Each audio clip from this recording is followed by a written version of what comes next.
This is Everyday Expertise, and I'm Angela, and I'm here today with Anna Brandberg. She is a senior UX designer for the mobile game studio King, currently working on Candy Crush. She previously worked on The Sims and Need for Speed franchises for EA. Hello! Hi. So, just to start, what is UX design? So UX design, UX stands for user experience, and it is the way that we design the gaming experience for players. And it's the way that we take the information that we get from research and from analyzing how players interact with games, and we use that information to make games more player friendly. Mm-hmm. How did So you to try and minimize frustrations and make games as easy as possible. Well, that's always useful. Yeah. How did you get started in UI UX design?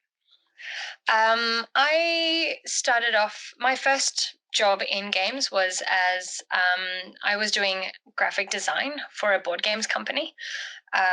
So I did a graphic design degree. I have a bachelor's in design and visual communication. And then I moved into UI when I got my first job in digital games, which was with EA. They were looking for a UI artist, and a friend of mine was a 3D character artist at the time. And he encouraged me to apply for the job. And I was like, there's no way, I am not qualified enough for this job. I'm not good enough for this job. I don't know anything about making games, never mind at EA. But I'm also very stubborn. And so with his help, I applied for the job and I got it. And yeah, that's kind of how it all began. So I transitioned into doing UI and UI art. And during my time there, after about 3 or 4 years on The Sims, my manager actually was the one who recognized that I was very interested in designing gaming experiences and analyzing basically the flow, like from the beginning of the gaming experience all the way down to the end, like where UI is just the visuals, it's the icons, the art, the animations, all the glossy, juicy, pretty stuff. Whereas UX design is more crafting, like where does this button sit and why? We need to rearrange the space. What makes most sense? And so, yeah, I was more interested in playing that thing. I usually say that I play Tetris with information, that I get design specs about all the stuff that needs to go in, and then I go, great, and we Tetris that into the screen. And so I was better at that. And so she kind of pushed me in that direction. And yeah, I did a course with General Assembly called UX Design Circuit, and realized that this was my jam. So yeah. That's pretty cool. Yeah, it's fun. Do you personally favor more sort of I don't know what the word I'm looking for, straightforward sort of user interfaces, or do you go with or because I know some games now the trend is like to make this very sort of very little text, very sort of organic looking kind of UI. Well, it depends on the game.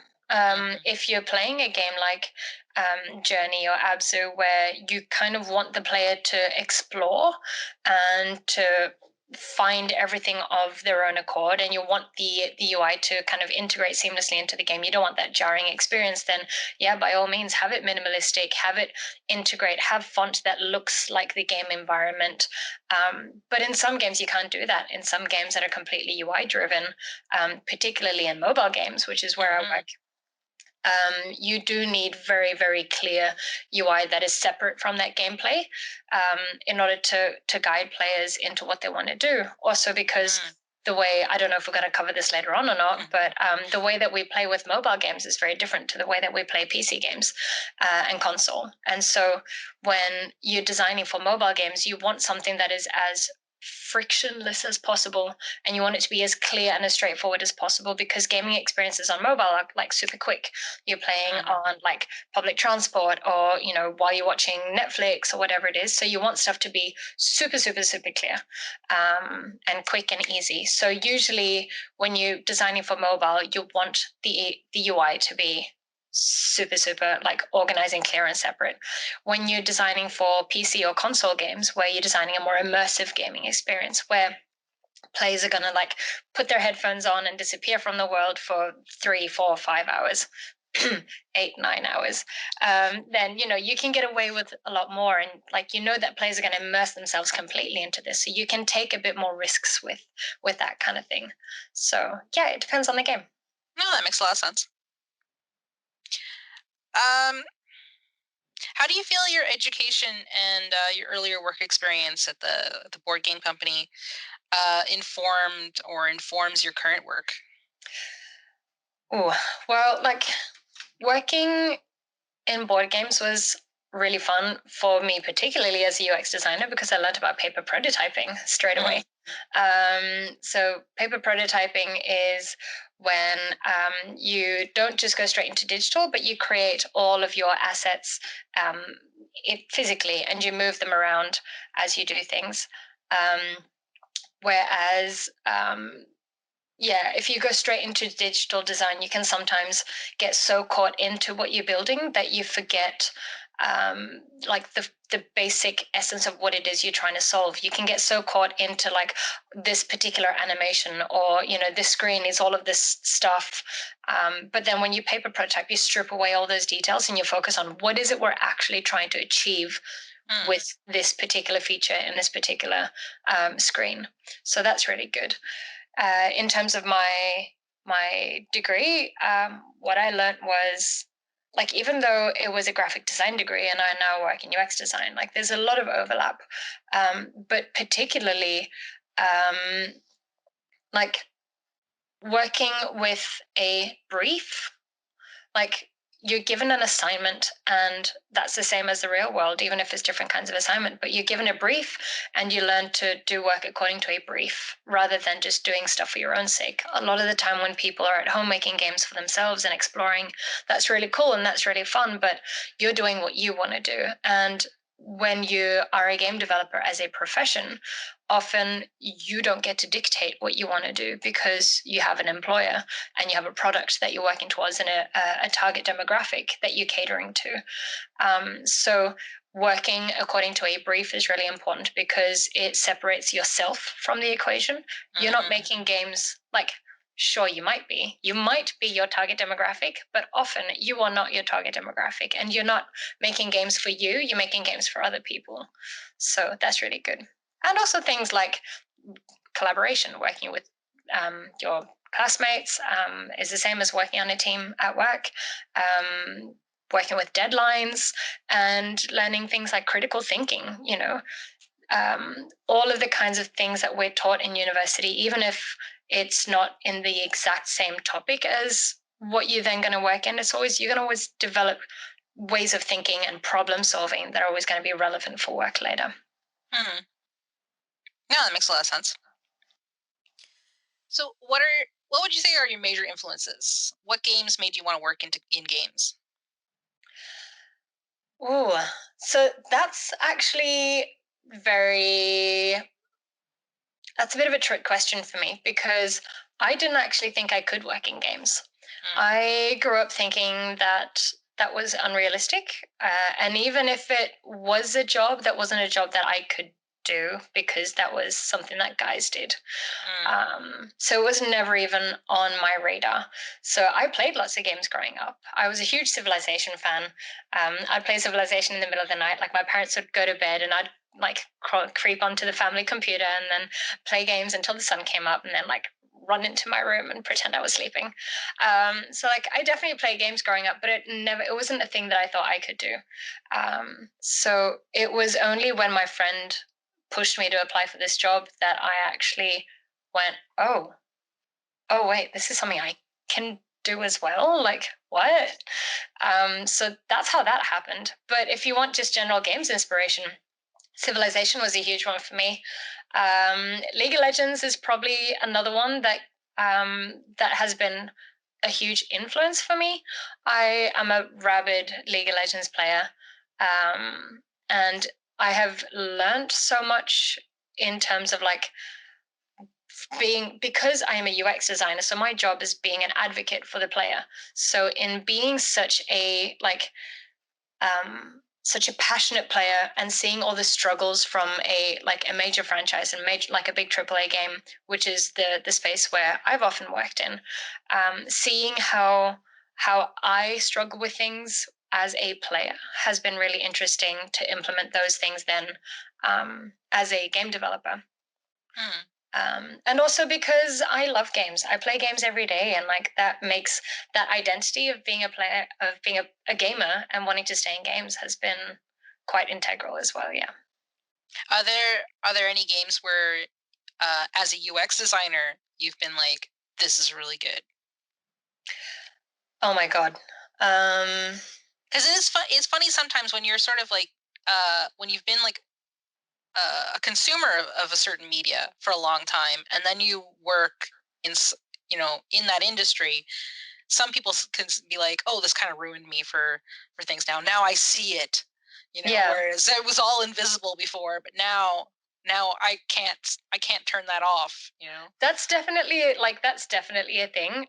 Everyone that hangs out on my stream knows that every time I play a new game, I'm always just like, every time I come across something that bothers me, I'm like, bad UX. They should be thinking of this, and you should do this, and this is so easily mitigated if you just put that button over there, or if you just change this terminology to this and this and this, that would make so much more sense. So like, yes, I'm definitely affected by it, but like, it doesn't put me off in any way. It Mm. makes, if anything, it makes me more interested and more incentivized. So I'm like, oh, you always feel like you have that imposter syndrome of like, am I really doing anything? Am I even good at what I do?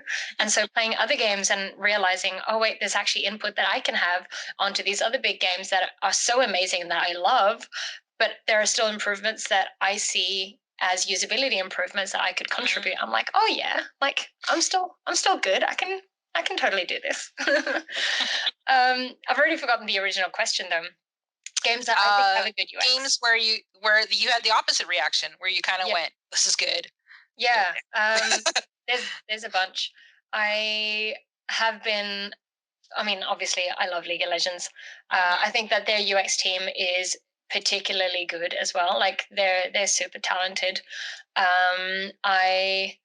I know I mentioned Journey before, which is interesting because they do the complete opposite, where they just strip all of the UI. But like, it is still a good usability. It's still a good UX experience because they manage to, like, they give you enough information, enough visual cues. Like, you plant Mm-hmm. lights and things and like teach behavior in players so as to hold their hand without having straight up UI that's like arrow go here.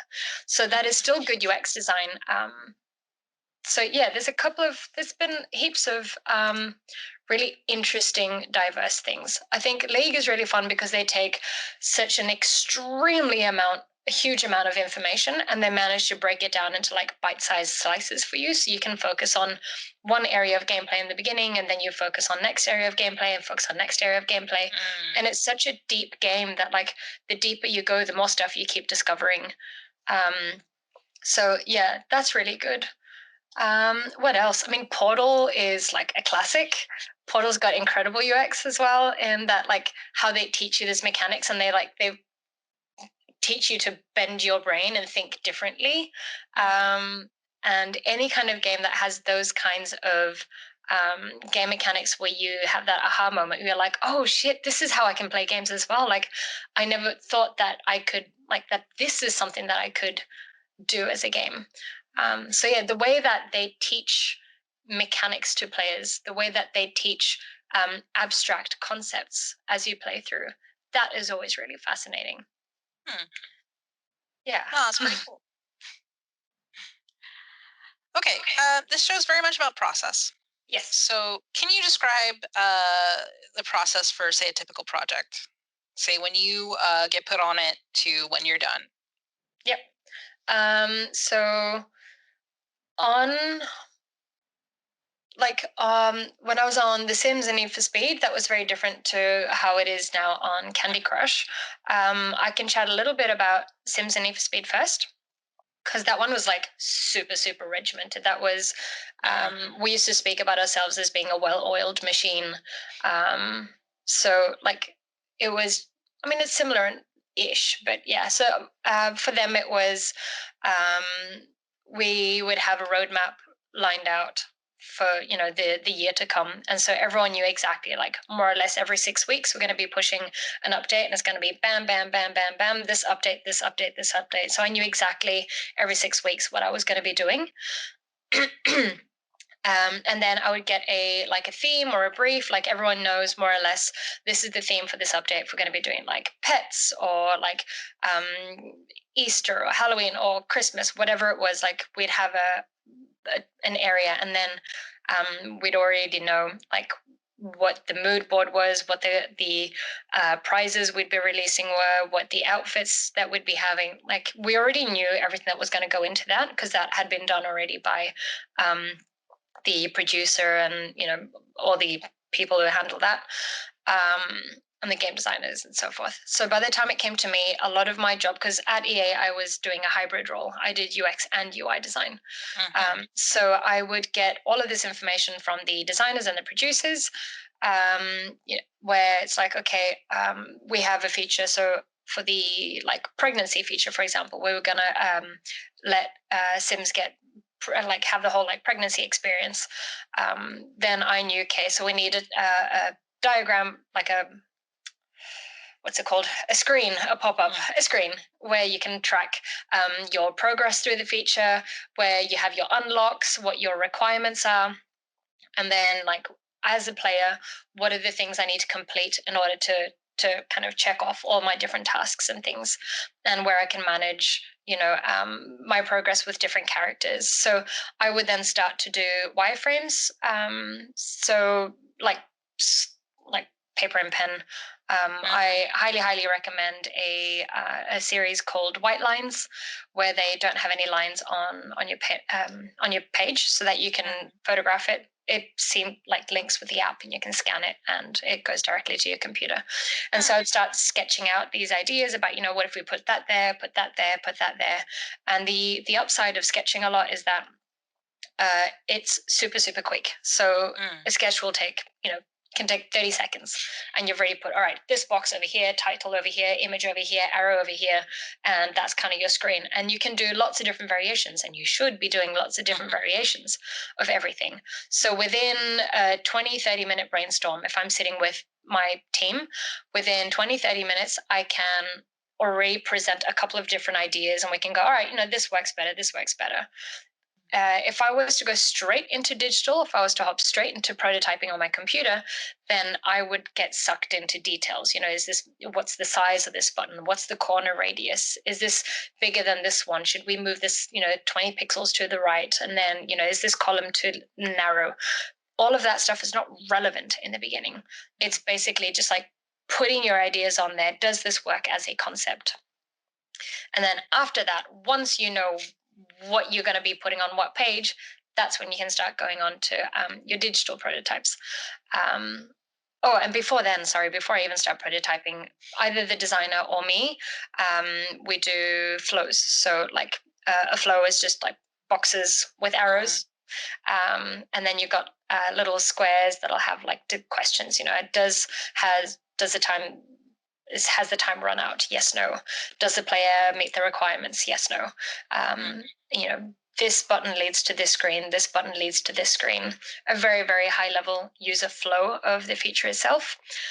And then that's when you can start prototyping and doing all the rest of it. And then I would go into, once all that was done, I would put my UI hat on and then start doing all my icons and thumbnails and assets and all of that, while my the programmers, would hook it all up, and the 3D artists would be working on all the 3D assets. On Candy Crush, it's a little bit different because I am just a UX designer, and obviously the company is different. So we've separated into two different sections where we we have like a pre-production team. So on every pod, I work with a game designer and a product lead. And so we have, like, the team has identified a couple of things that are high priority for the game. And then we start developing the the feature description, basically. So again, the game designer will have will create a flow, will outline exactly how the feature is going to function, and then it's on me to go, great, well, what does this look like in practicality? So sketching, prototyping, and then testing, testing, testing, testing. And then, yeah, once that's all been approved, then it goes to a production team and it actually starts being produced. Duh. And then, yeah, testing again, make sure everything works. Well, And if everything is okay, then it gets to go into like launch, and it'll then get handled by the ops team, the live ops or live operations. If there's anything wrong with it, then obviously you go back, you iterate, you fix. You do that a couple of times until everything is good. That's pretty cool. Yeah. Do you find that so I don't I have to admit I don't play Candy Crush. I did play The Sims. Yep. Yeah. I mean, they're very different games from the way I understand it, right? Candy Crush is a so what when you're, for instance, they're really just they're adding levels, they're adding elements, things like So in this. Candy Crush, no, I mean they constantly add levels as well. Yes. So every week there is, I think it's like 40 something levels. I think it's 45. So I think they Wow. release 3 episodes per week, and every episode is 15. I could be so wrong. It could be 10 episodes per level. I don't know. There's a whole bunch, excuse me, there's a whole bunch of levels that get released every week. And so we do have teams called like the levels team, and they do that. But what we do is more about the meta all around those levels. So what we like, just doing levels, we call that saga progression. Right. But what incentivizes a player to go through saga progression? Because right now we've got like almost 6,000 levels. No, 7,000. We've got over 6,000 levels. God, we have a lot of levels. Keeps increasing. And so, True. like, what incentivizes a player to actually go and like grind through all these levels? Yeah. And in order to incentivize players and to keep it interesting, because that gets boring really quickly. So there are other features around it, which is the meta of the game. So we'll have things like a chocolate box. That's one of the features in the game. So there's a chocolate box, and every chocolate has a different kind of quest in it. So it'll be like a collection quest where you need to collect a certain number of red candies, or you need to you need to combine striped candies and wrapped candies, and you need to do this. And then if you complete one of each quest in the chocolate box, then once you complete the box, you get a whole bunch of rewards and boosters and things. So designing those kinds of features is mostly what the rest of the team does. Okay. That's what I do. No, that's cool. Yeah. Okay. So let's move on. What is something you wish you'd known about UX design before you began? Anything surprise you? It. I always thought that UX design was something super complicated and abstract, and that you needed to be super niched and highly specialized, and that it was difficult and strange. It's really not. It's really not. Everyone can and should be thinking as a UX designer all the time. And it's a little bit different from many of the other roles in that sense, because like I am not a programmer. I can't program to save my life. I will never be able to think like a programmer because that just doesn't compute in my brain. Pun unintended. But the difference with like UX design is that, sure, we have people who are specialized in usability and in thinking about like progression and coming up with clever solutions for issues. But that doesn't mean that everyone shouldn't be thinking about usability in the end, because it's up to everyone to make our game as easy as possible to play for our players. Mm-hmm. Um, it's up to everyone to think, okay, what would players want to do? Because we're all developed. Like, we're not, I guess I'm just repeating what I said before, that like Mm. it's all of our responsibility to make a game that is good for our players and not just ourselves. Mm-hmm. And so everybody should be mindful of UX practices and processes in order to create a good product. And so things like testing, like everyone should care about testing. And I know that sometimes it's a little bit hard to convince particular team members to want to test because they're like, well, it works, let's just put it out there. And it's like, yeah, but it works, like it works for you. You Mm. care about it, you like it. But that doesn't mean that our player base is gonna feel the same way. And they might. They Mm. might. They might absolutely think the same thing as you. And great. That's wonderful when it does. But generally speaking, like we need to always be mindful of like, okay, make time for testing. I know that, okay, it's going to take me 2 weeks to build this particular thing. So I'm going to expect to have, I don't know, 4 weeks, say double, because that gives me 2 weeks to build it, 1 week to do testing and analyze everything, and then a week to do all my fixes and changes, for example. So everyone should be scoping a little bit extra because it makes so much more sense to take the extra 2 weeks to make sure that you release a functional product than to release something quickly and then realize it's a disaster and that players don't understand what's going on, because once they've uninstalled it off their phones, that's it, it's gone. You're not Mm-hmm. going to get them back. I mean, you No, can, but it's extremely difficult. it's rare. Once Yeah. It's rare. And like once players have tried a game and they hated it and it was buggy or it just wasn't hitting, like it wasn't checking your boxes, the odds of you coming back to that later on are extremely slim. So it's Mm-hmm. incredibly important to invest that extra, weeks, months, whatever it might be, years in some cases, if it's a major game. It's really important to add in that time for testing, for being mindful of your players, to try and find ways like, how can we fix this issue? How do we solve this problem in a way that makes the most sense for someone who isn't living in my brain? Mm. So that they can understand how this game plays as seamlessly and as quickly as possible, because you'd rather release something, a month later and have it resonate with people than lose everyone. Mm. It makes QA very important. Oh, Is QA is it? incredible. Like, no, God, QA is so, so, so, so, so important. And that's always something that's very frustrating with a lot of teams, when you see teams that like haven't even thought or considered QA. They're just like, I Mm-hmm. built the thing and then I shipped it. And I'm like, no, no, no, no, no, no. Like, you need good QA. QA is like, they are the windshield that saves you from, yeah, bugs. But like, Mm. they're the bug shield that saves you from all of the chaos that's going to happen when you release a game that doesn't function. So Mm-hmm. like, and that doesn't mean that games are going to be perfect. Like even with QA, like I have always loved all the QA people I've worked with; they're incredible. But even then, like we're all human. We all miss stuff, and like if Yep. computers made games by themselves, then code would be perfect always. But we are human. Like there are always going to be issues. Yeah.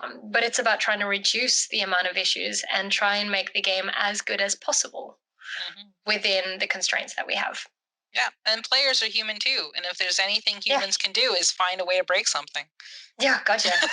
Oh my That God. one way you never thought of. I am usually that person. Again, my stream will attest to this. Like I always manage to break pretty much every game I play. When I was at EA, one of the software engineers that worked on the engine, the tool that we had internally, every time he had a new feature for us, the UI artists working on the game, he'd be like, "Hey Anna, I've done this thing. Come test it. It's foolproof. You like, it's good." I'd go over there and I'd break it within 15 minutes, and he's like, "What did you do?" And then he'd message me on Slack the next day and he'd be like, "All right, cool. I fixed it. It's foolproof. You can't break it." I'd be like, "Challenge accepted." And I'd go over there and I'd break it within 15 minutes. And he's just like, "Ah." So I was always like his, not always, but I was often like his screener to make sure if Anna doesn't find a way to break this in some way, then it's generally pretty good. Like it's good enough to roll out to the development team. Oh, that's fun. Yeah. So yeah, I like I like breaking things. It's a good skill to have. So, yeah, well, we are all in, many of us are, at least in the tech industry right now, working from home. Hmm. How do you integrate your work life with your daily life? How do you find work life balance?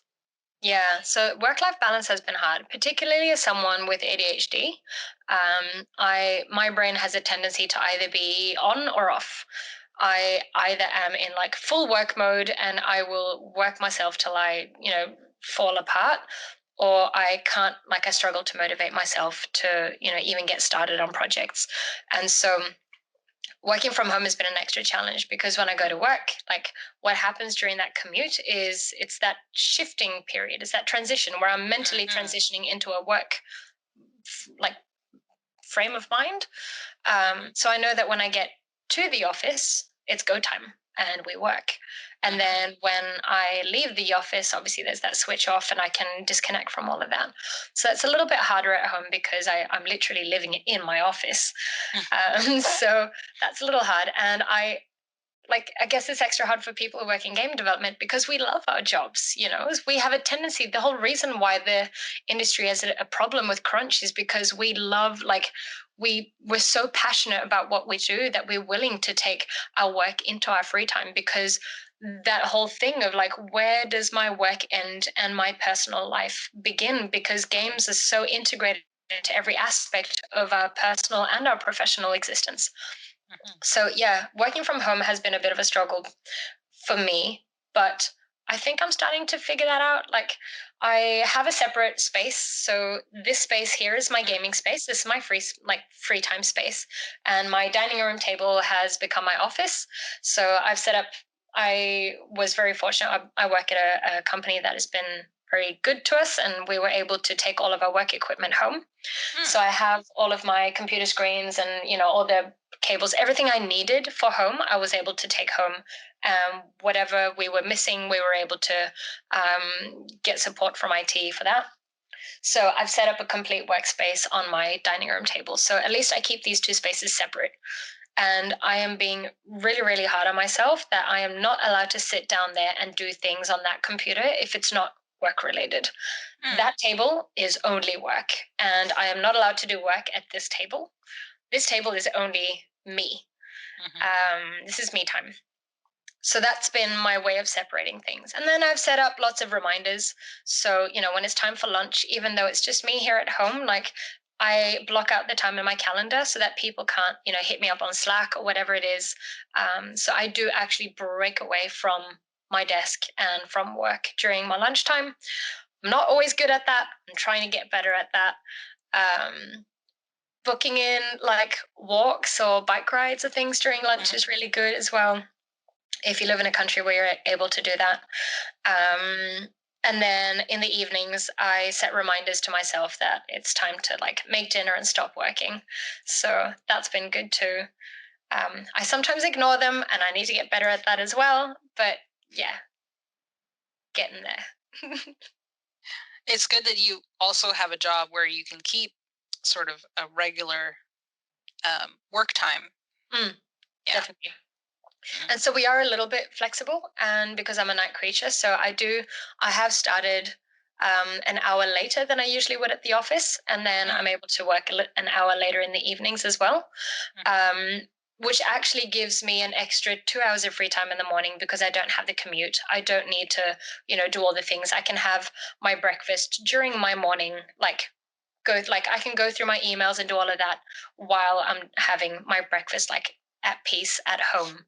I don't need to like gobble down breakfast and then leave the house and commute and whatever. So that gives me a bit more time in the mornings. So I'm able to Mhm. sleep in more and like that works for me. Yep, that's probably the only thing I've enjoyed about this Yeah, whole the thing. decisions. An extra hour of sleep.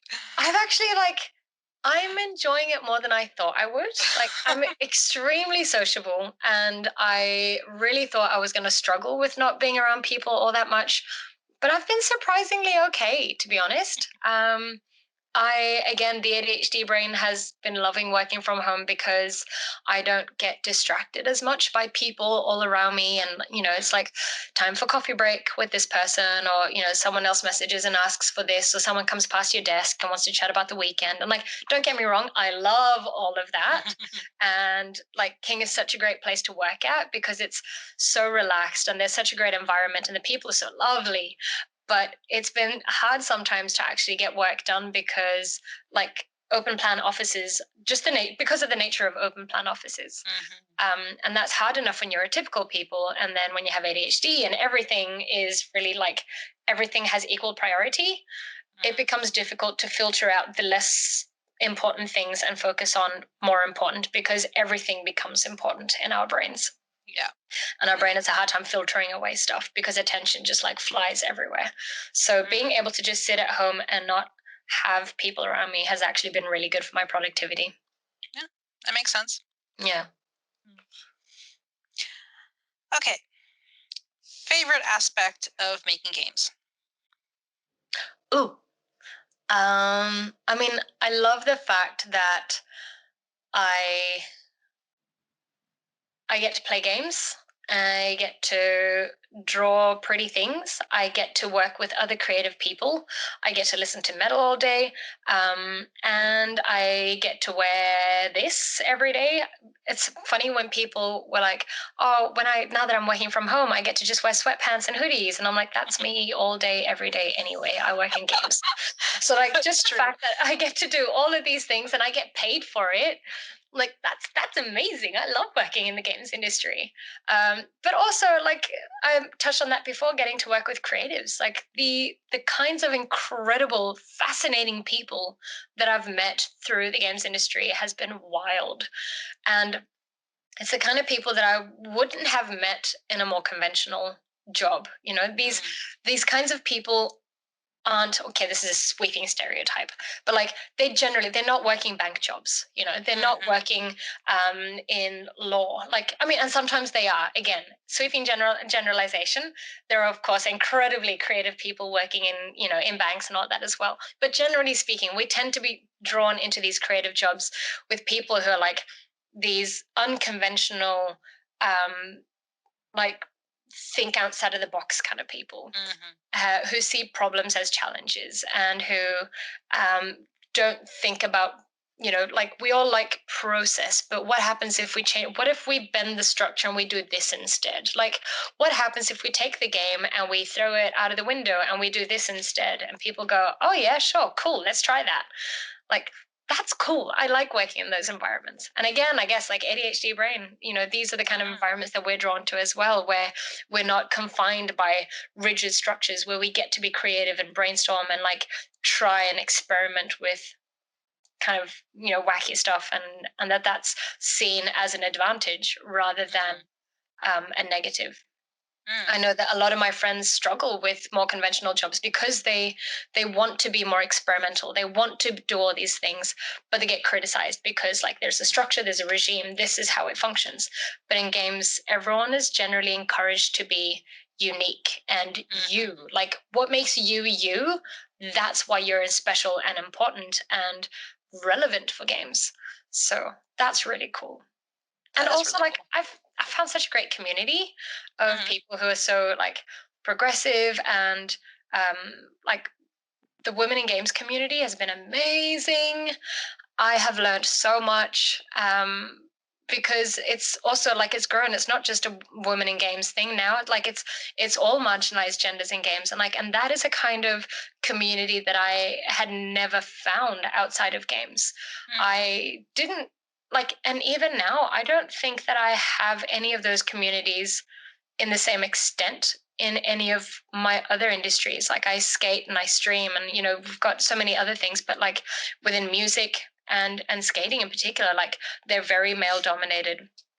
But games, who have also been male dominated, I've still got that space of this like super supportive community of just, I guess, anyone who's diverse and inclusive and cares about all, supporting each other in a Mm, way that I haven't found in many of the other communities.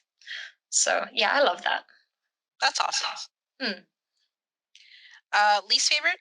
Something that frustrates you? I mean, being in a male dominated industry, all the like just the harassment and like Mm, just the general shit. Like, and it's not always blatant. Like me and most not just women, but most people I know. No, no. Again, I'm gonna go back to no. It's like it's people of marginalized genders. mhm, The vast majority of us from marginalized genders have experienced very serious things, ranging all the way up to sexual assault. But mm, even the smaller things, even the things like the day-to-day microaggressions, all the little things that people don't do intentionally, like obviously like when you talk about one spectrum, that's intentional bad terrible predatory behavior. But then on the other hand, we've got behavior that's not intentional, it's not predatory, it's not mean, it's nothing that people are doing intentionally to hurt you. It's just that these are the behaviors that we've learnt from a society that has conditioned us from when we were children. mm, And so there's a lot of frustrating things, obviously, that happens when you work in an industry where you're a minority. mhm, Um, but, we're working on that. I think the other issue as well, we mentioned it a little bit before about crunch, that mm, issue of now I'm so fortunate because like King is so good. Like I did a bunch of overtime working on a previous feature and my team got mad at me. They were just like, "You're not allowed to do overtime." And I'm like, "I'm sorry." And it's that thing of, we as game developers, we're often also gamers. And so that line of where work and passion begins and ends is so diffused, so that like it's hard to mm, separate work from personal. Um, so yeah, I need to get better at really setting those boundaries down.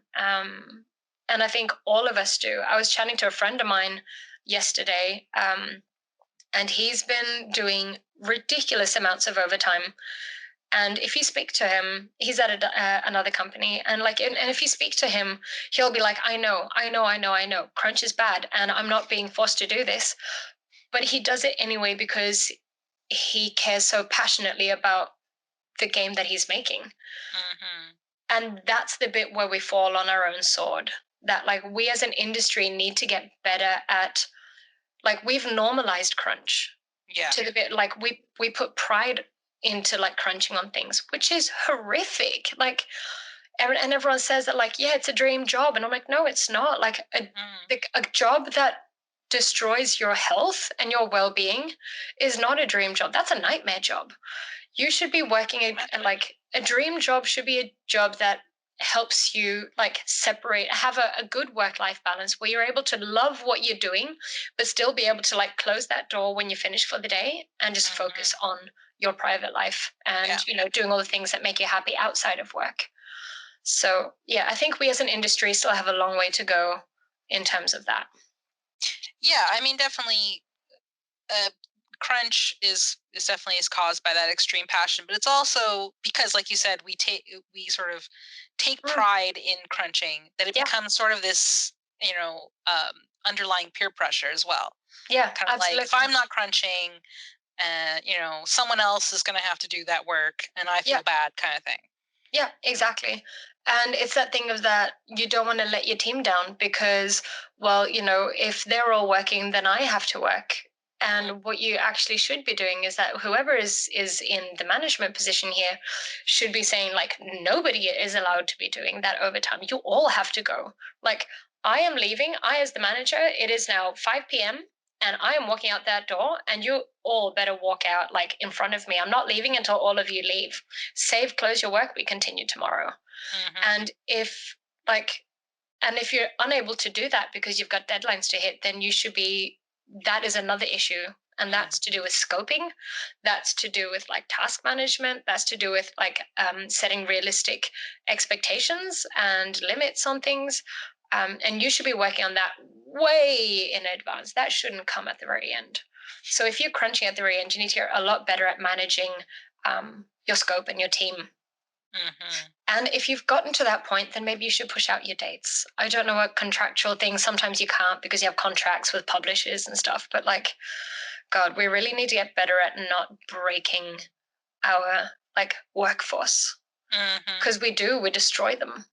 Yeah. The average age for a person in the games industry is, what was it, like 5 years? I Mm. think for women, or I don't know what statistic is for, because like, I mean, any kind of non-binary or trans people would be even more affected. So I'm sure theirs Mm-hmm. would be even shorter. But for women, it's 4.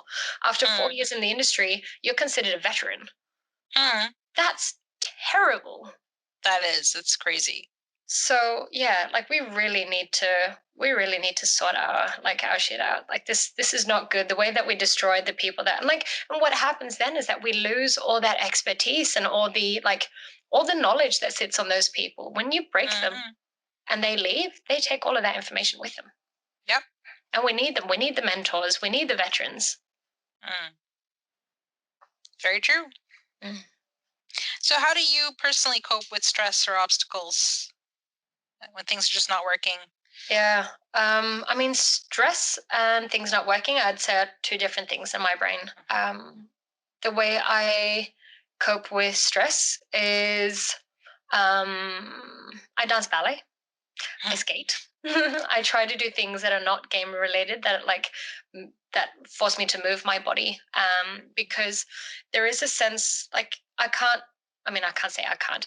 I currently find myself unable to meditate because I just can't focus enough. I can't bring myself down enough to do that.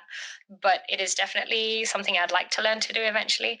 But for now, things like ballet, things like skating are doing the same thing for me. They put me into a meditative state that pulls me away from work and life stress, and it pulls me into being present right here, right now, and focusing on my body. Mm. And so when I'm dancing, when I'm skating, like I'm thinking about like the weight of my body, the like my muscles stretching, moving. I am so focused on what I'm doing here and now that that sense becomes meditative, and I forget about all the other stuff. And so yeah, that's super useful. And if you don't like dancing, if you don't like skating, if you don't like, for some people it's the gym. If you don't like gym, like whatever, that's fine. Find something that brings that meditative sense where you're able to sit and just focus on you for a bit, Mm. even if it's just like an hour a week, or if it's 10 minutes a day, whatever it is, that is really good.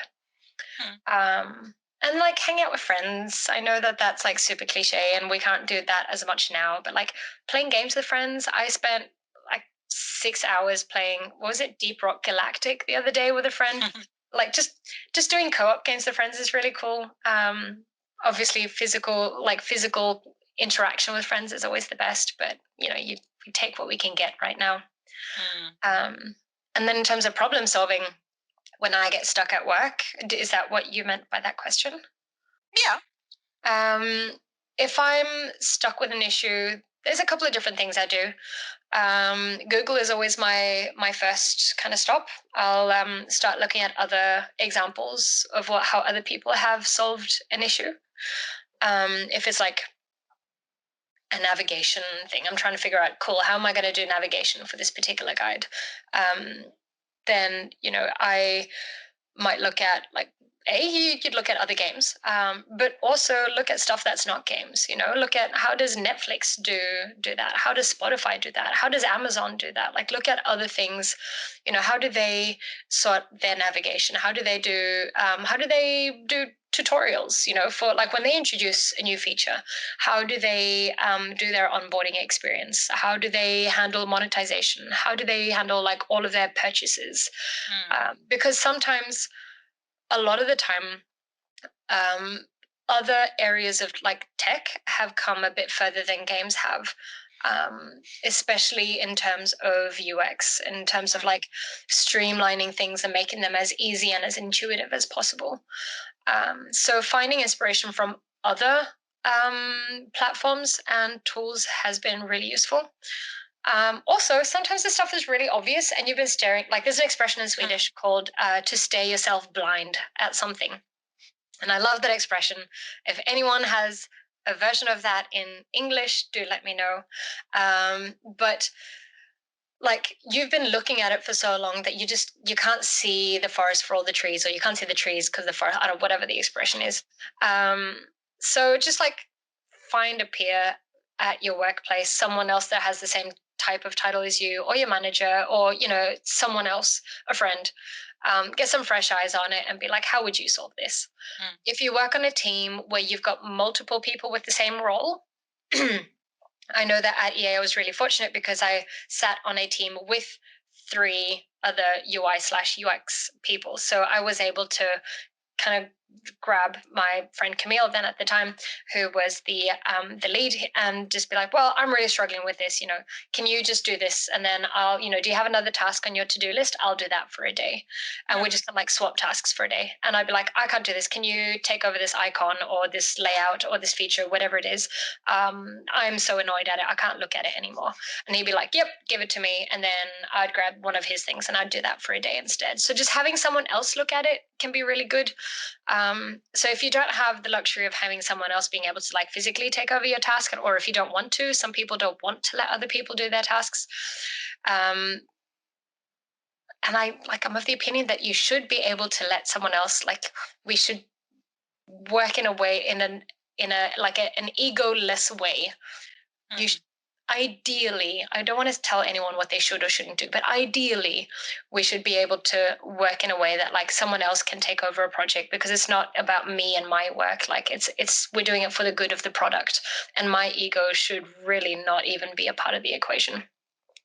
But if you're in a situation where you aren't able to let someone else do it, at least having someone else look at it and be like, oh, I just imagined that you could do this, this, and this instead. Or like, how is about you do that? Or that button doesn't make sense. What if you move it? But yeah, asking people to identify rather than going into like a problem solving mentality, because I don't want to ask people just for solutions. And sometimes they do. Sometimes they have brilliant solutions off the get go and done. That's great. But generally speaking, I'm not coming to someone else for a solution. I'm coming to ask you to help me identify the problem space. Because if that other person says, okay, this and this and this is an issue, this is where I'm seeing the problem, how do we solve this? Like, how, if you're trying to find a way in which, for example, the navigation issue, um, instead of telling you how I think the navigation should work, I could instead say, what is it that you want the players to do? I want the players to realize that if they press one of these four icons on the bottom, that takes you to four different things. Great. So how can we highlight this interaction? Like, how do we find ways to highlight that interaction, to make that more apparent to players? And then, we start thinking in a like problem solving like mind frame rather than a solution mind frame. I'm not trying to find solutions. I'm trying to get myself into the state of mind where I can start identifying what the actual problem is. Does that make sense? Definitely. Okay, cool. Okay. So I would say we've covered a lot. Do you have any more advice for anyone starting out? Yeah. I mean, I guess like, is this just for people wanting to work in games in general, or do you mean as a Well, in UX your designer field, in specifically? your part, yeah, in UX design In UX? specifically. Um, yeah. Do try to do like make use of what resources there are online. There are lots of courses and things that you can do online. General Assembly was one, but there's like heaps of them.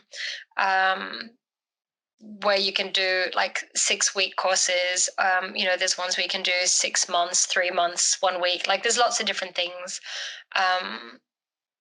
And they're going to be really useful because they teach you like the actual tools and processes. They teach you like what are personas, why are personas important. For those who don't know, like a persona is an example of a person that would be part of your player demographic. If you were to test this, if you were to like play a feature, how would this particular person, Angela, how would Angela play this particular feature? Would, if we have a completely theoretical person, Veronica is 45 years old. She works as an accountant. She plays Candy Crush at home generally, or like this is the first thing she does when she wakes up in the morning. She does a little like quest things in the morning. She plays a little bit on her way to work, and then at home, while she watches Netflix, this is where she has her time to complete all her quests, and that's her way of like de-stressing from the world. And like, sure, that person doesn't exist, and that's not one of our personas, but I am willing to bet that it 100% exists, because that is in line with the target demographic of a lot of our things. And so when I create a feature, I can then go, what would Veronica think about this feature? Like, would she appreciate this? Would she understand this? And this is really good as well when we do testing, because then I can think about all the people that we had in our test labs. And so we'll have like uh, a man who is 55 years old and who works in, whatever. And I get to see how he interacts with that game. Or we've got like a 23-year-old woman who is a student and bartends and whatever. And the way that she approaches problems is going to be very different to how he approaches problems. So having these personas helps you think about like how we design features, how we design experiences, and would these make sense to these personas that we've created. Wow, I just rambled on a lot about personas. But you get the idea. Like, so that's one example. I'm sure they'll be useful to someone. Yes. So like you learn about personas, you learn about affinity mapping, you learn about like different kinds of prototyping, you learn about annotating your wireframes, you learn about all these different things that are so important to the craft that you wouldn't necessarily know about otherwise. So that's really good. But also all of this, like there's so much on YouTube. If you don't have the means to do an online course, or even obviously an in-person course is even better. But if you don't have those means, then there's so much available on YouTube. There's so much available online. Make use of those. Go to events.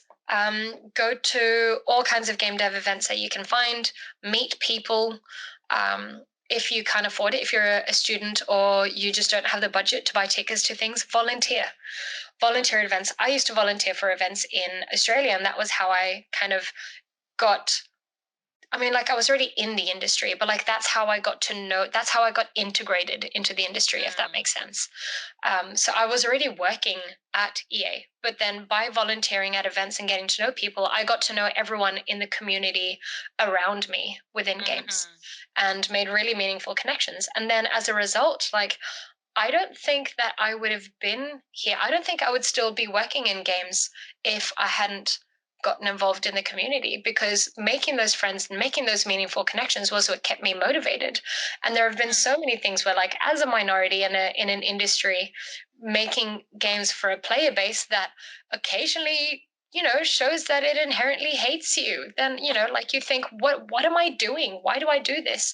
Like, there is so much toxicity towards women in games. Why am I spending my life doing this?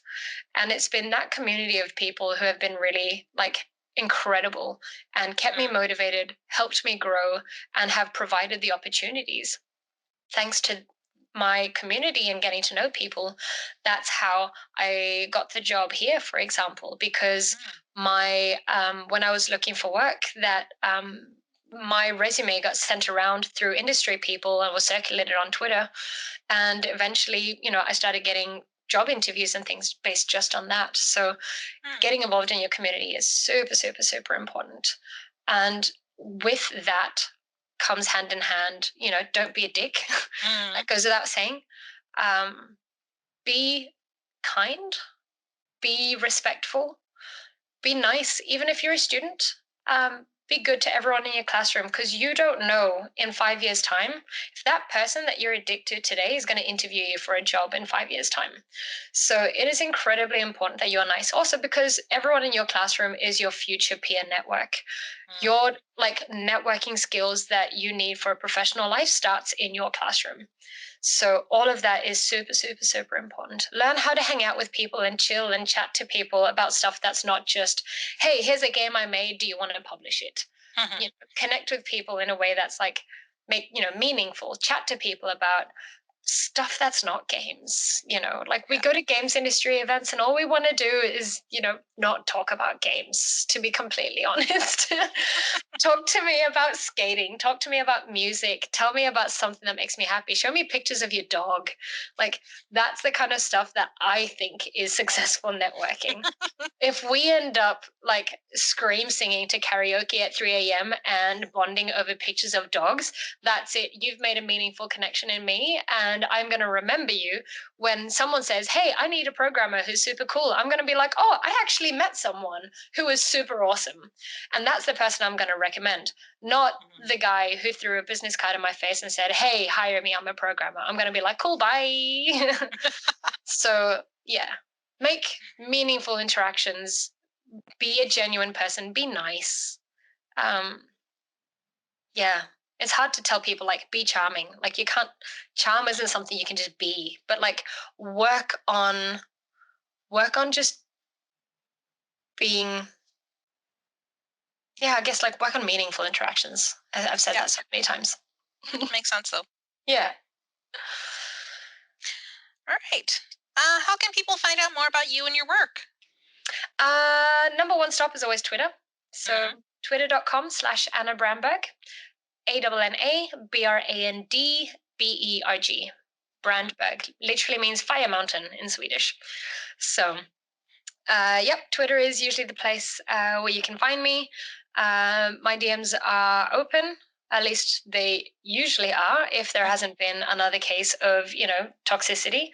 They close occasionally, but if they're closed, then keep an eye out. I'll probably open them again once stuff calms down. Yay, being a woman in games. Yeah, I noticed that's pretty brave, actually, having your DMs open on Twitter. Yeah, it is brave. It is brave. You get some really weird stuff, but I also get some good stuff. So, like this wouldn't have happened otherwise. So, reach out on Twitter. I do have a website as well, which is impossibly out of date now that I've moved to Sweden and start a new job and everything. But, I have a website as well, annabrandberg.com, if you want to see some of my stuff. And what else? You can find me streaming often. I generally answer all relevant questions on my stream. So, people have come onto my stream sometimes and asked me UX questions while I'm playing games, and that's really fun. So, I've got a stream, twitch.tv/thehangrygames. Hangry, HANGRY, the Hangry Games. And then what else? I have an Instagram as well, but that's mostly like my I don't post about games on there. That's just my day-to-day. But find me on any or all of the above. And we will have links to all of that in the description below. Yes. I have LinkedIn as well. I just don't really use it as much. I probably should. At some point, I'll use mine very much either. No. Yeah. All right. Well, thank you very much, Anna. Thank you. Thank you. This is really fun. For me too. Thank you, everybody. Sorry, I was just going to say have a great Sunday. Thank you, everybody, for watching. This has been Everyday Expertise. Bye. Thanks for watching. We hope you enjoyed this interview. Be sure to share this video with friends and colleagues who may also enjoy this topic. Let us know your thoughts by leaving a comment below or check the description for our social media. See you next time.